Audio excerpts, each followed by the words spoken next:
Hôm nay xin mời các bạn hãy cùng với mình, chúng ta cùng biến chiếc hộp này thành một chiếc giỏ đựng xinh xắn nha. Và nguyên liệu cần chuẩn bị thì rất là đơn giản. Đầu tiên là các bạn sẽ chuẩn bị cho mình này một ít vải tùy chọn nha, kéo để cắt này, súng bắn keo này, và một ít ren để mình trang trí.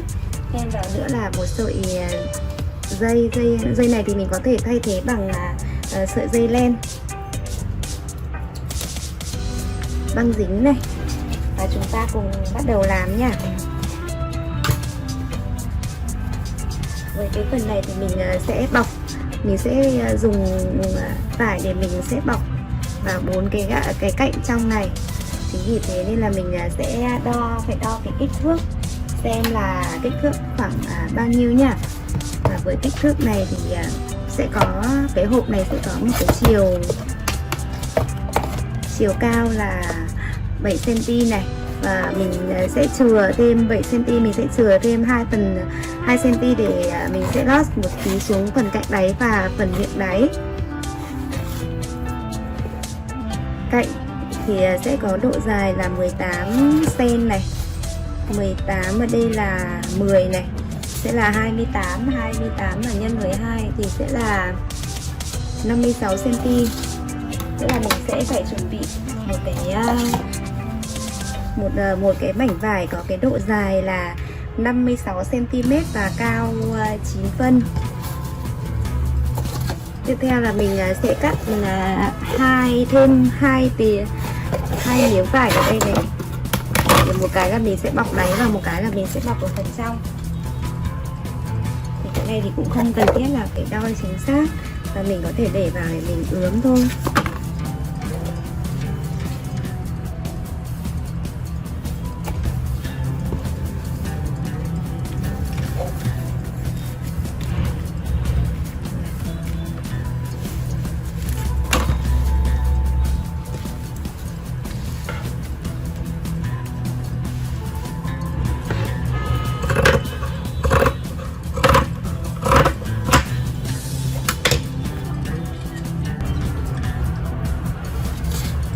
Đầu tiên thì mình sẽ đi bọc cái phần đáy đã này.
Để cho cái phần hộp này nó đỡ đơn điệu thì mình sẽ trang trí thêm một chút ren.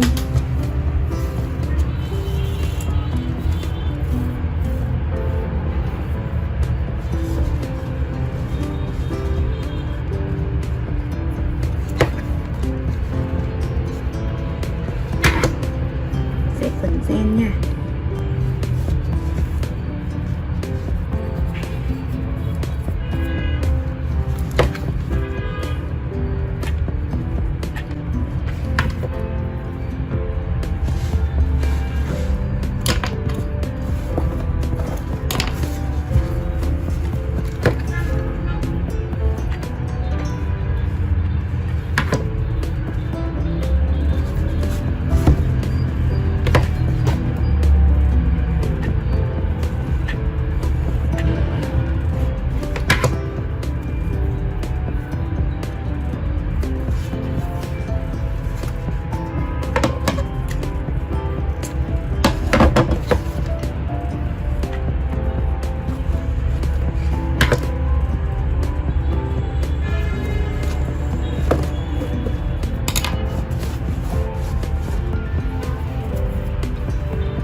Nếu các bạn thích thì mình có thể thêm phần ren ở bên dưới này cũng được.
Nếu thích thì mình có thể trang trí thêm một hình con vật rất là xinh xắn vào đây, hoặc là vào đây thì tùy các bạn nha.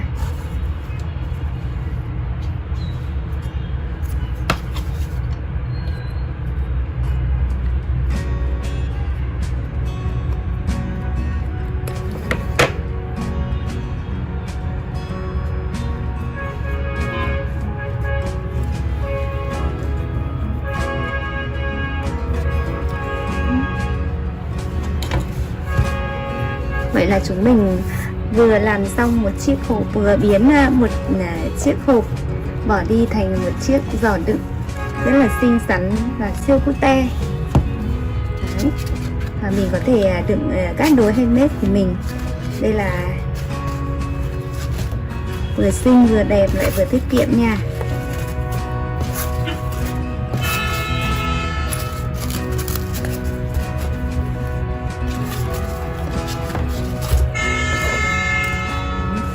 Rất là gọn gàng. Và cái giỏ đựng này các bạn cũng có thể tái chế để mình có một chiếc hộp đựng mỹ phẩm.